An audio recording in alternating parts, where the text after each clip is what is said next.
Mm-hmm. Mm-hmm. Mm-hmm. Mm-hmm. Let's go. Welcome to another episode on the podcast Stuck Between a Rock and a Hard Place. I am my co-host here, Jay. I am Greg. And today we are going to dive into a discussion and a decision that comes up every time something goes wrong or we have a project.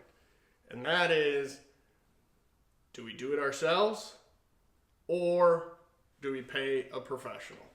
And this can be a difficult kind of decision to make because you and I always want to tackle stuff ourselves because of the cost savings, even just the enjoyment of doing it, and the, feeling at the end of accomplishment and kind of like, Oh, this one's paramount. Yeah. And when I mean that, I mean it gives me it keeps me up at night when I think about the larger projects that I want to do.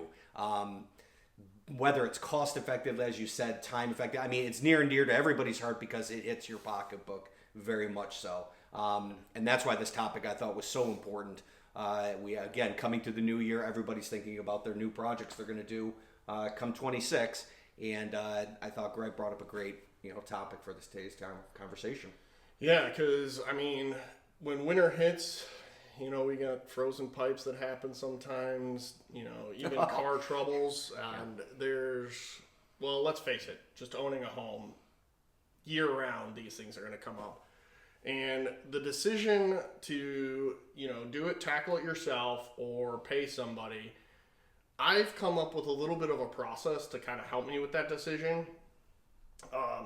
One of the major things is it definitely comes down to how comfortable are you with tackling that project, whether it falls into the plumbing line, the electrical, and kind of your background or your experience doing it in the past.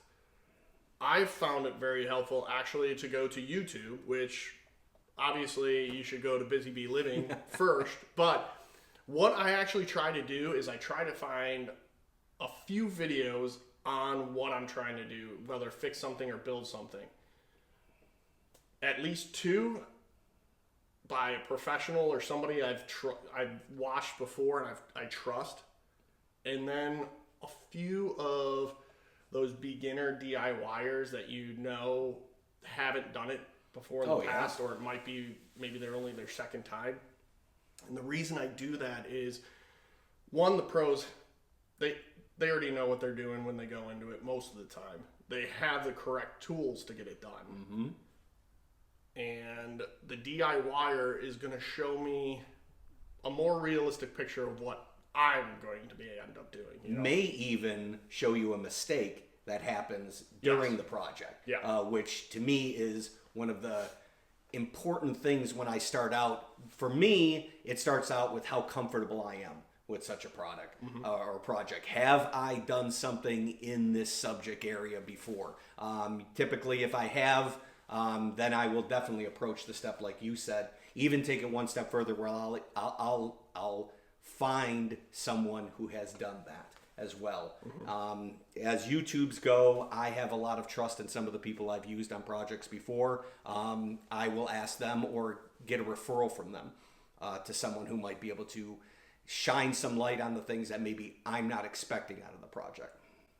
And I think that actually falls right into my next step is, of course, what kind of backup do I have? Who can I dial?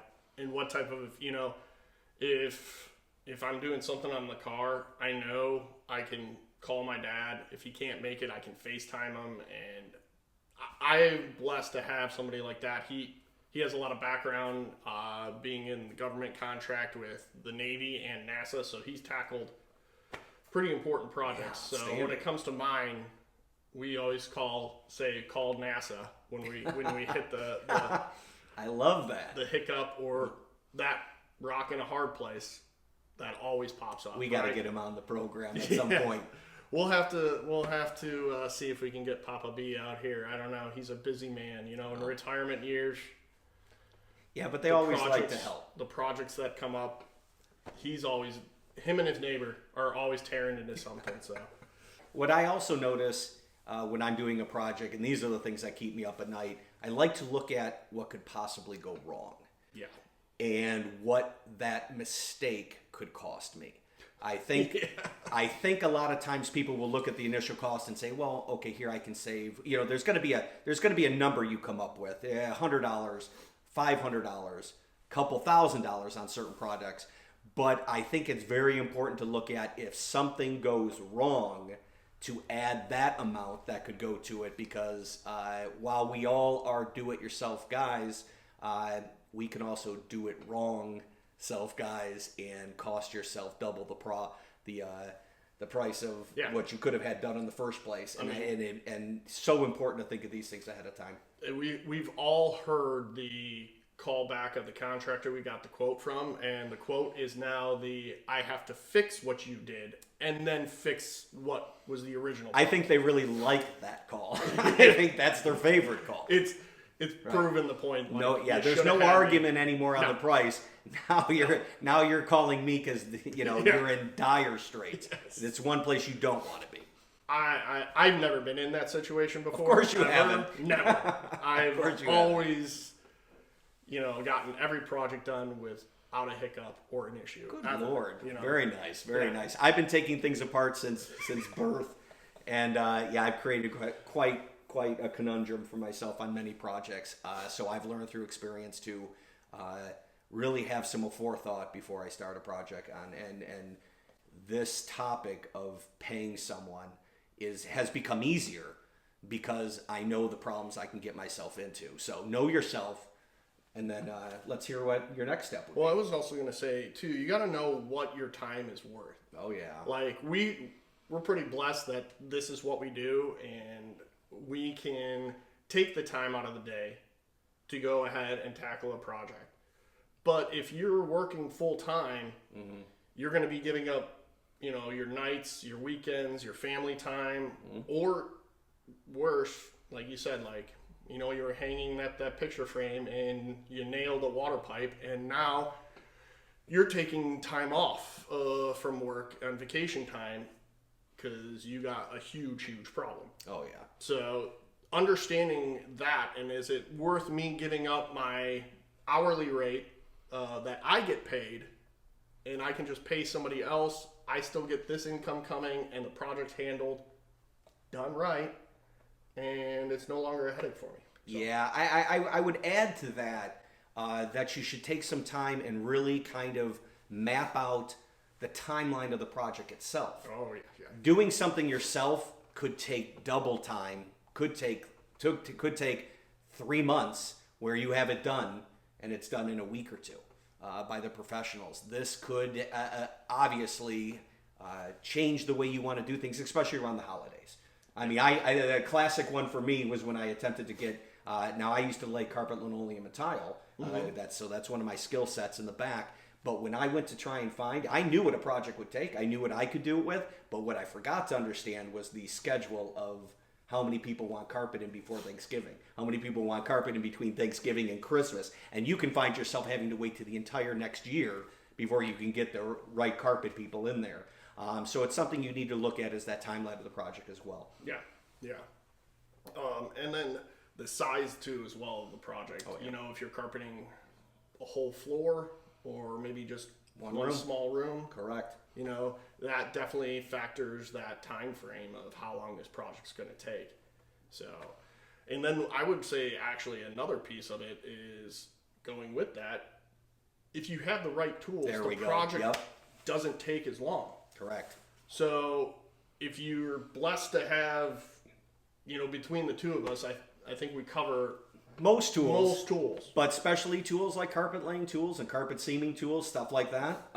Certain concrete tools, those kinds of things, very different. Yeah. You'll need to know what that project will entail and what tools they will entail, and can you work with those tools? I think a really good topic that actually we're going to have on a future podcast is to rent the tool or buy the tool, right? Because if you're tackling a one-off project and you don't foresee yourself needing to do this again in the future, go ahead and rent it. If you're tackling a project, say a leaky faucet or something like that, it's going to come up again. It's worth buying the tool and having it on hand. And if some of us enjoy buying tools as well for a project. So and if you haven't seen episode 1 of the podcast, and you're looking where to go get tools and how to evaluate the grade level that you need, go and check that one out. It was a fun episode. Yeah, we had a blast on that. So, but definitely finish this one first, then go back and watch that one. So, let's not forget passing the project through the boss of the house. Sometimes the wife, she may have her own timeline that's not within your parameters. Yeah. And that's something that's extremely important because anyone who's been through a renovation of any size understands that this is the whole family goes through it, not just you. And she most of the time has a more realistic understanding of the timeline. Like our bedroom furniture set, we moved here. She wanted a bed. I refused to buy one. I built one.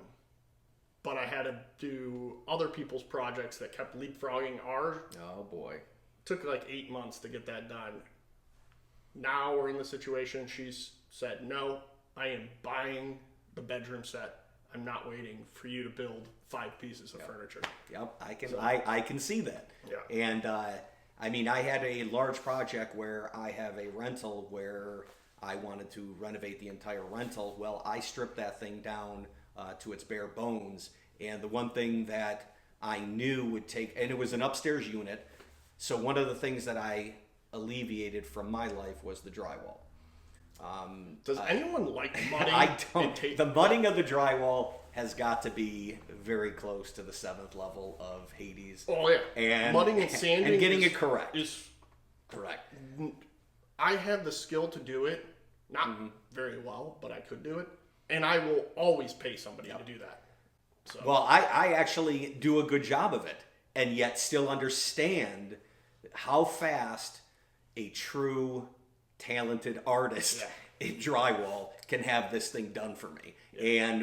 And it will move me forward weeks to months. Now, that doesn't even include the heavy of lifting the drywall up upstairs. Yeah.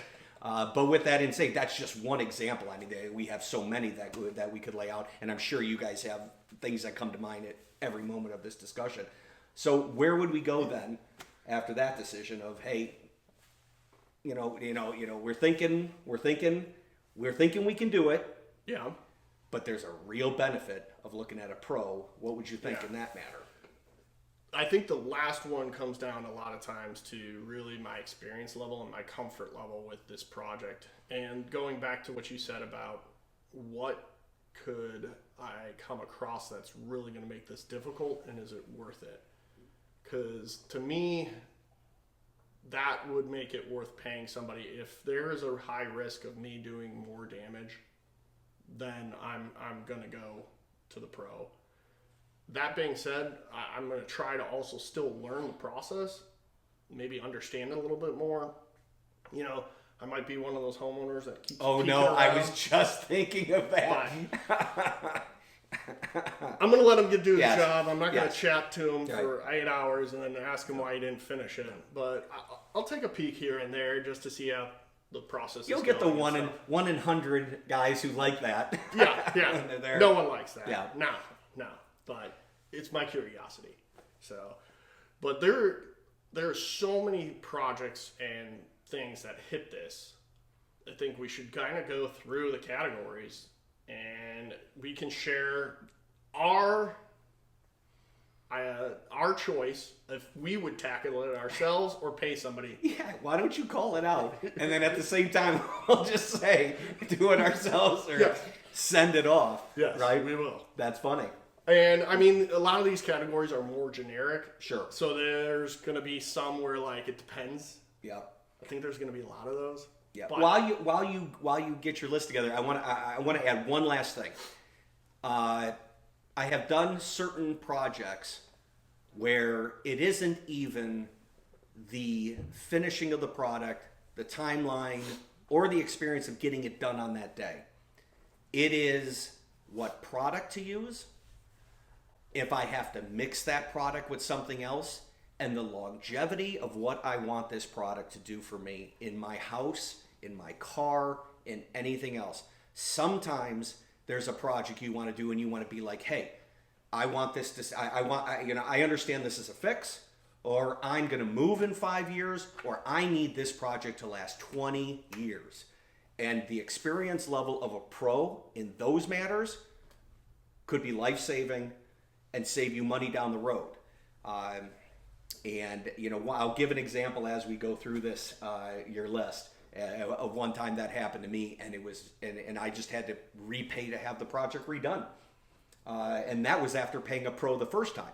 But I didn't dive into those, and apparently I didn't have the right pro either. So that's a whole nother situation. That might be another talk we can talk about. Yeah, that will pop up here. You Right. know, are you getting a handyman, which, some of them Oh, are nothing very wrong with that. experienced Oh, and yeah. very good, or are you trying to get a specific guy who only does this? Right.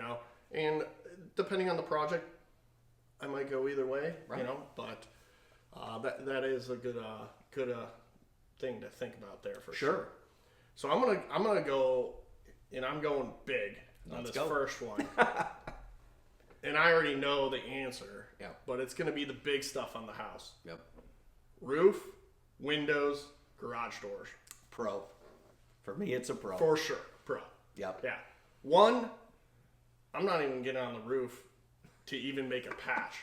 Like, I can maybe get on the ladder and lean over, but man, the pitch on my roof, no way, I'm going up there. Yeah, I've actually done pieces of each one of those. Yeah. I had to sell a house one time, just wanted to do some patching on the roof. My father-in-law replaces one window a year in his house and has been doing it for 10 years. I help him with those windows. That's manageable. Correct. Yeah. But if I'm going to sit there and decide to do multiple or the entire project, pro. Yeah. One, always for me, a pro, as well as the garage door, man, because I am not going anywhere near that spring. I did my own garage door and my springs, and was told by my wife that will never happen again. Yeah, that thing scares me. Yes, I think that one has a little bit of a safety factor on it, which is another thing you need to look at when you do these. What's the risk of me having bodily harm done, and how much is that hospital bill going to actually cost me? Yep. I'm interested to hear your take in this category. Sure, Plumbing. I can do plumbing. I'm a maybe. I have, but I have, and for our listeners, the only reason I say that is because I've gone through the horror stories of plumbing, so I know the mistakes, I know the problem. Yeah. I have had to put a gas pipe in to put my multiple water heaters in, and I've had to put it all together, take it all apart, put it all together, take it all apart again. Same, and for over those mistakes have given me confidence in the level of doing it. Like I said, you need to feel like you have an understanding of a project from start to finish when it comes to plumbing. Otherwise, you're just you can't connect two pipes that are with a half an inch off, and you find out later that's the way it's going, or it's the wrong kind of pipe, or you can't make a joint fit. You are going to be a very upset DIYer. So mine is going to be a yes if one, Papa B is available on call and can be on hand, because he can usually fix what I've messed up. If it's something basic like changing a faucet, changing a cartridge, some of the gaskets or something like that, I'll take that. I've replaced multiple water heaters. right. And that one's seems like it's a little more intimidating than once you've done it once, it's pretty standard. Correct. In fact, mine entailed a lot of different piping in different areas, and I was also changing out a different water heater. So more than just the placing in a sink attach. Yeah. Right. I mean, I think what you're really getting at is when you have a more complicated, or you have to go into the wall, or you have a initial leak on the spot. One of the things that I really balance out is the price of how much a plumber is. That's sometimes and of course the necessity of having it right there and then. Yeah. So. And if I have a ton of soldering that I have to do, I'm probably calling a pro. I mean, people don't realize they can really mess up if they over solder and now you've closed up that pipe and you can't see it. It looks great on the outside, inside. Well, okay, let's go right from there because the natural case is electrician. How about this? Yeah. All right.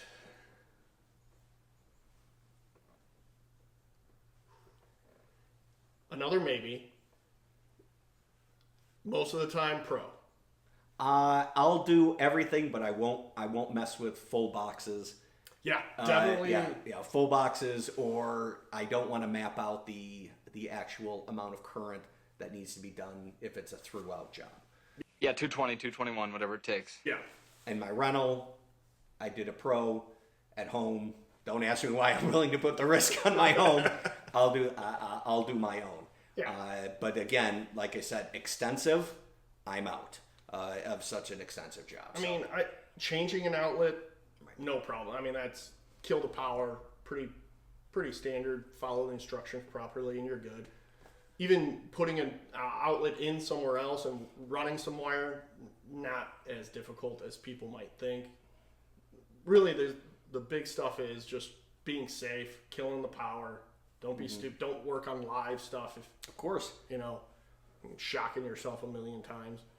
But yeah, definitely electrical panel, not touching. Yeah, that's I put a sub panel in. I'm not touching. Yeah. How about automobiles, car work? Unfortunately, now for me is going pro. Okay. And my thing on it is the computer systems now in these cars. You need a reader. Yeah. Well, any car that's built in the last, I think, probably 5 years has multiple computers. You're not even dealing one anymore. A diagnostic is almost necessary on electrical issues. Yeah. I'll still do brakes, but above that, I kind of leave it to the pros on that as well. I mean, lucky we have a car or two under warranty. My son's is not, and I'm teaching him what I can with it. But like I said, I think that's the classroom. Yeah, That's the correct. Well, and again, when we're talking warranties, that's kind of cooked into your price. So, right. Little outside what we're talking about the DIY person here doing the home stuff, but yes.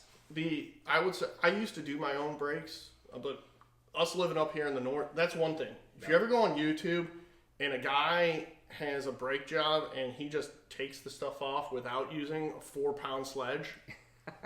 That guy lives in the perfect climate. Right.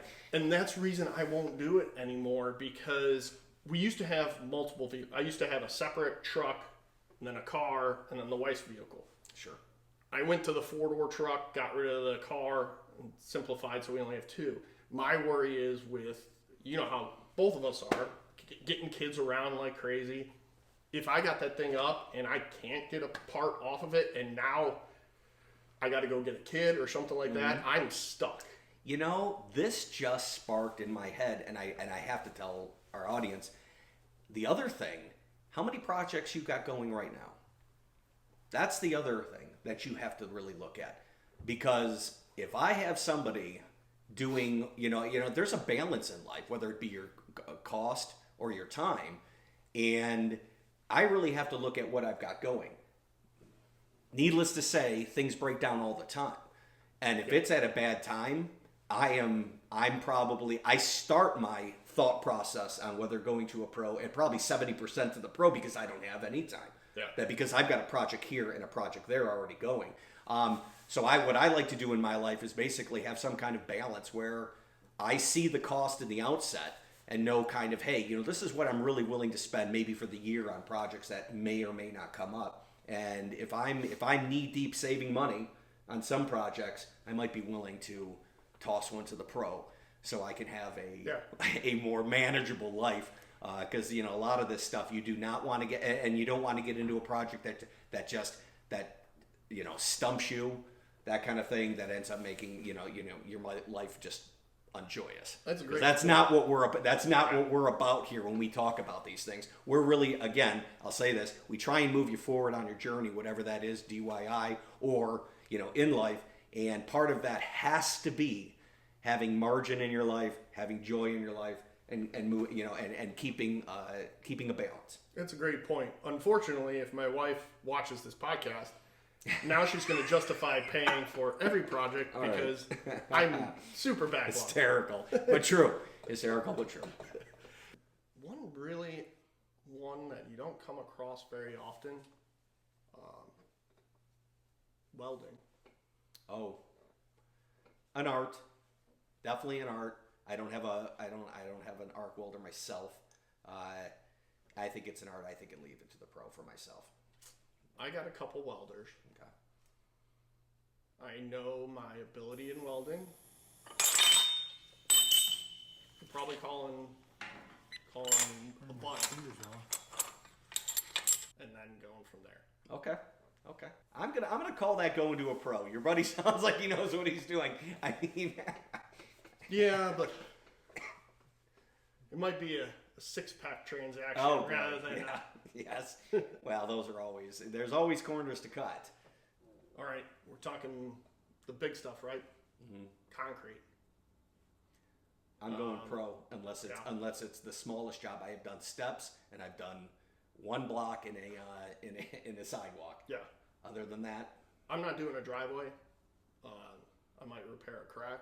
I'm getting actually more confident in this, and I'll give a little shout out here to Michael from Michael Builds YouTube channel. He does great educational videos and really shows the right way to do stuff with the right stuff. Mike's great. Yeah. And that's a pro. Yes. Yeah. And quick little plug. We're trying to convince him to come on the channel as one of the guests. So if you want to see him, go bug him on his channel to come over and join the podcast. Yeah, so we'll get him. With the concrete is actually where I had spoken before, where mixing the certain concretes together gave me a much more pliable back porch, and I would have never known that. But the pro had addressed that with me. And what's funny is I had several different estimates on the back porch, and he was the first person to come up and say that. And he said he learned that through doing other projects around my neighborhood, to which they cracked. Not his. Other people had played just the regular concrete. He knew the mix, put it in. It's been beautiful since. So well worth the money in that. For sure.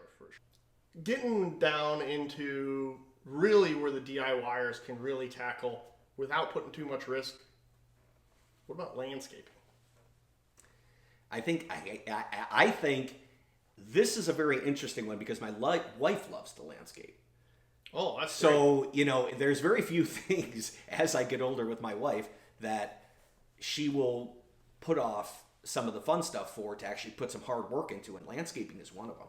And I actually get joy working with her on this. So I will do landscaping myself as much as humanly possible, unless I have to have a backhoe or we're digging a pool or we have to dig up and take out trees.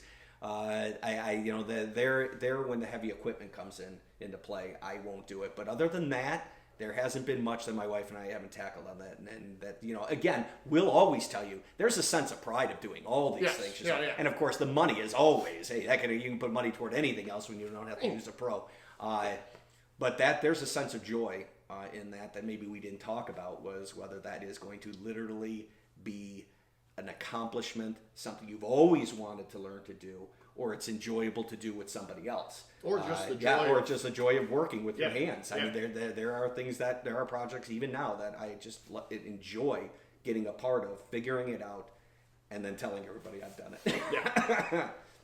And I'm glad you brought that up, because when it comes to landscaping, I'm doing it myself, but I don't enjoy it. Yeah. I don't even enjoy.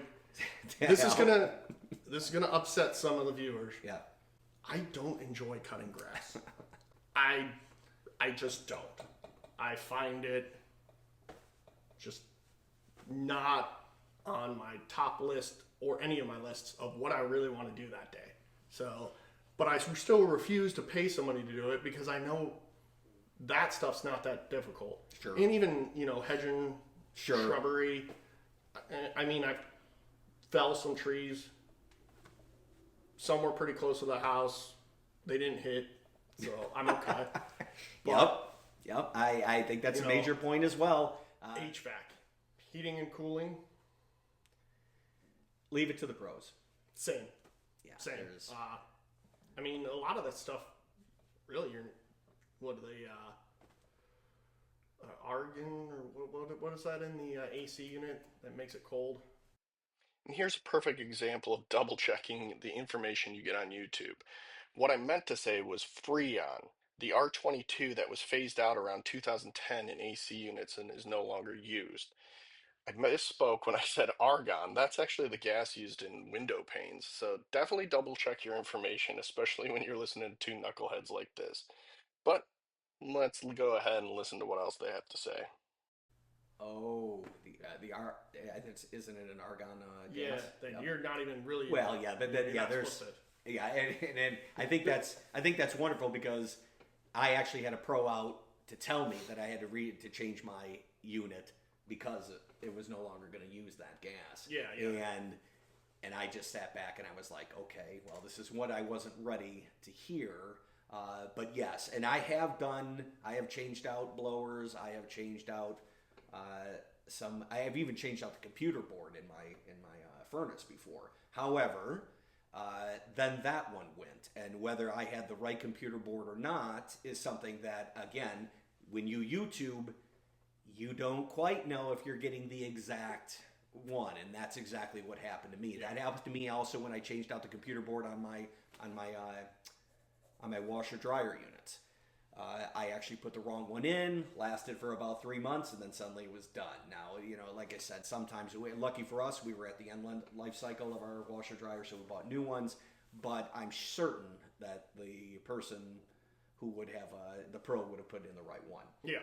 And so those are important details. Yeah, and then I think that goes into the next one really easy is appliances. Yeah. Well, those were the washer and dryer. Yeah. And just appliances, you can go even deeper than calling the pro, getting a couple sneaky advice there, and then looking at YouTube. They actually have appliance stores that sell specifically the computer boards, the buttons, the latches of these type of these appliances. Especially if you're talking about appliances that are 10 years old, okay, within that 10-year span, they have everything, and it's diagrammed out for you. They make it extremely easy to buy that part, have that part in, and diagrams to get you through their project. So I definitely will do appliances. Unless it's at the end of the life cycle, then we have a question. But I'm still probably going to install it myself, though, too. Yes. Unless, I will say, we had to get the kitchen oven replaced. And it's one of those built-ins. And I was ready to do it myself. And through my research, I found out how heavy that thing they're like is. 500 plus. And, we don't have friends to help us. So I very quickly concluded I was going to pay for the install. Certainly. Yeah. I know about appliances. What about electronics?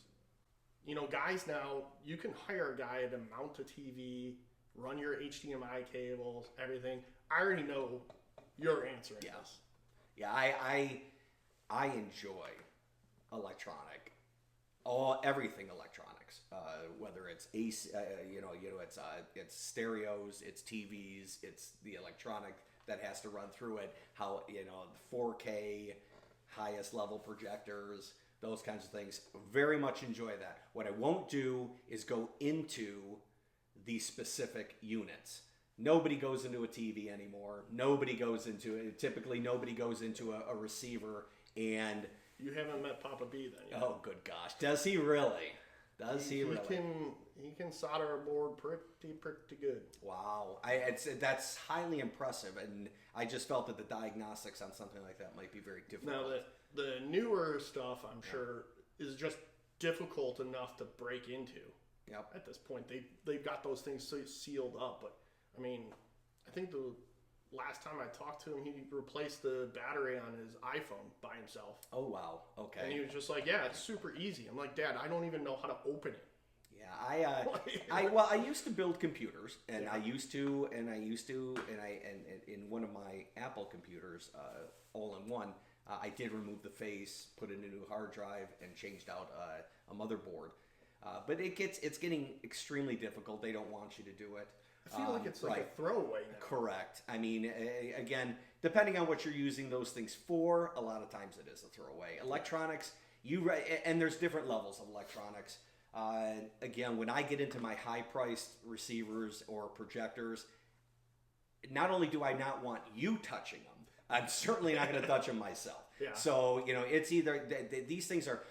I guess what I would say with this is precision equipment, and if somebody is buying something at a higher level, if you mess anything up on it and it doesn't bring out a precision picture or sound, the person who owns it is going to be upset with it. So a lot of times I'm not going to allow that myself to drop any of the quality down. So therefore it's either going to be a rebuy or it's going to be a pro. Also too, the equipment, like my dad has a workbench downstairs that he makes sure that he doesn't have any static, because people don't realize you can fry stuff with just a simple touch. Yeah, I tried to take apart a tube computer monitor one time, stuck a screwdriver in trying to get in someplace, and no lie, a explosion came out of it that looked like a nuclear puff of cloud on the top of me. Mushroom cloud? And not until that happened did I notice that I was feeling very hot at the moment, and I'm like, I probably just gave myself a radiation like zap. But I thought it was a funny example, and from that point I have not taken any of those things apart. And one other example I'll give, I had a receiver that I took into a repair place. The guy just looked straight at me and says, he goes, this receiver's 5 years old. It would cost me just as much, okay, to charge you to fix this per hour, because then it's going to take me that much to put a new power system into it, a new motherboard, than it would for you to run out and buy a slightly cheaper model, you know what I mean, but does more than the one I had there had. So that is it. I think that's an easy, just purchase a new. Now again, we're talking about fixing yourself or having a pro do it. In that case, you avoid both, and you just have to go out and buy a new unit. So I mean, I'm going to mount my own TV. Yeah. But I'm not going to repair my own TV anymore. That's just not even possible. I will take the old guys though. This guy. Yeah, and get them up and running. Yeah. Well, so that's a throwback. I think that also goes to about your time frame, right? Mm-hmm. Like for something like that, that's just a fun little project. Mm-hmm. If it takes me a long time to do it, it's fine. I can give that time as needed. It's not an emergency 911 job. That's right. It's more of an enjoyment job. That's right. And again, I think when we talk to you guys about these projects, we're talking about things that, the average Joe could at least contemplate doing. All right. So piggybacking off of that, appliances and, installing them yourself or anything like that. What about when the wife is tired of waiting for you to build the piece of furniture or the table, and she goes out and buys it, and it's a piece that does require some assembly? Are you paying to get it assembled, or are you doing it yourself? I assemble everything. Yeah. I assemble everything. Haven't had too many problems with that either. I think, when it comes down to that, it comes down to just taking your time. I believe that even you out there who are very timid should, in fact, that's where I think most DIYers should start. I think that's a great place. It's a great way to start getting yourself into, hey, do I work tools? Whether it's woman, child, new homeowner, young gentleman. I've got a 17-year-old, and I slowly teach him things, but he's going to be on his own soon. And one of the things I would say is start slow there, do things yourself, and then feel more comfortable in bigger projects where maybe you can avoid having to pay for the install. Okay. And then going with that, just owning a home, are you paying for a designer to help pick colors, pieces of furniture? Wow. I mean, this is kind of going a little out there, but this is more the prep of the project, I guess, than when it came to our rental and my wife's office, which we gutted and did ourselves in almost all ways. the designer was, it's a non-issue. With her, it's not even whether we could do it or didn't do it. She wanted a certain style. She wanted it all in the same pattern, and she wanted the same person to do all that. So she took me out of the equation. And as you know, depending on who needs that design and who most importantly, who wants that type of style, I think in a marriage you have to, in my marriage specifically, but in those design categories, it's very stylistic choices. Yeah. I think you're better off going with a pro unless you know exactly what you want and you know how to stay in the same category. I have seen many people, whether it's design of a house, whether it's a design of an office interior, maybe it's a design of furniture for your home. They seem to have the big picture better than you do, and I've seen a lot of people miss the mark. Yeah. And when you miss the mark, it does become problematic. So, in our household, we're gonna get a designer if I'm not willing to make the decisions. My wife does not want anything to do with it. She just wants the thing done. No. That was part of this decision-making process as well. She did correct. She did not want me making the mistake of the decision, and she didn't want to take the responsibility of that decision, or didn't have the time to do it because she was working, and that's all fair. That's all very fair. A process in the decision-making. Yeah. Okay. Yeah. All right. I know what your answer was going to be on this. This one's just a fun one for me to throw out there, but has nothing to do with DIY projects or anything like that. But it is something that pops up when you have a family and everything. You hire a travel agent to plan your vacation. No, I do all travel, and my wife is fantastic at it. We enjoy it. Yes. I also will not be, because I am calling Jay's wife, and she will plan the perfect trip ever. Yeah. So maybe we need to get her on this to tell us how she navigates, or she probably doesn't want to give away her secrets though. The travel, it's funny. We have only done a travel agent once, and had a horrible situation with that, as it was just prior to COVID, and things were starting to shut down, and we still wanted to proceed in our way, and we found out that a lot of times the travel agents sometimes aren't pros themselves. Maybe this is something we should topic up, and that is when you bring your buddy over for a six-pack, you need to really know if he's a pro. Yeah. Especially if you're willing to give it all up. Now, if it's your buddy and you just, hey, I just need your help, I need a slight bit of guidance, have some understanding of who you're bringing in. But if you're really trying to say, hey, this is your project, boom, and I'm willing to pay for it, make sure that person's a pro. Because in our situation, this person literally, after things started shutting down, cruises started saying no. Some of the things, reservations we had, just refunded our money. She didn't even know. She just kind of put her hands up and went like this. Could have been a man, could have been a woman, doesn't matter. This person simply wasn't a pro and was doing this on the side, and we probably should have known better. And that would have solved some things. From that point on, we decided, hey, we're gonna take this on. We're not gonna put our precious time of that week we have to do this trip in anybody else's hands but ours. So, but that's a personal choice. Yeah. But I would definitely make sure that when we talk about you doing it or a pro doing it, make sure the pro is a pro. Yes, yeah. And we've only used a travel agent once, and it was Disney trip. Okay. Which you're probably like, Greg, I know all. Yeah, but Disney's an animal within itself, and she was great. Yeah, actually. I was going to say, it was a great experience. Probably is very helpful. And because it's like one of those once in a lifetime, and you don't want to mess it up. Yep. Because we're not going to probably go back. Yep. But that's something to think about. How important is it to nail it down and get it right? And one other thing I want to say about knowing the pro. You obviously are going to, if you haven't had business with the person before, you're still going to go on faith in some way. But what you can do is, don't be afraid to speak up. Don't be afraid to ask for referrals.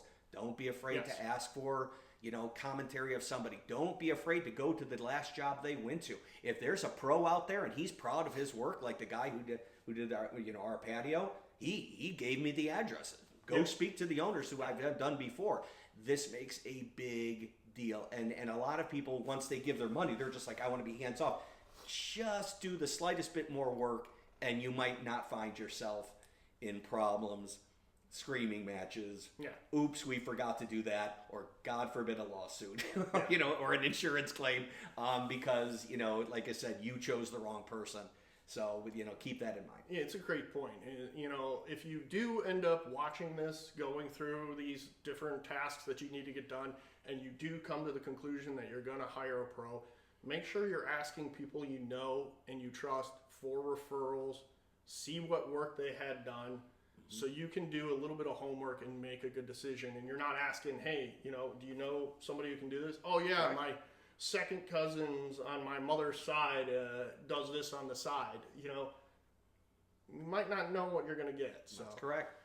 All right. Well, I hope you guys really enjoyed this episode. This one was a fun one, and we actually had to admit sometimes we do call the pros, and by sometimes I mean a lot, according to the wife. Yep. Feel free to leave your comments, and like I said, if you have a question of anything we've talked about, let us know. Yeah, definitely comment below if you guys tackled a job on your own, how it went, and would you do it again, or would you call a pro? Yes. Right? Yes. Right. All right. Well, that will wrap up this episode of Stuck Between a Rock and a Hard Place. From myself and Jay, thank you for watching. Thanks for buzzing by, and you take care.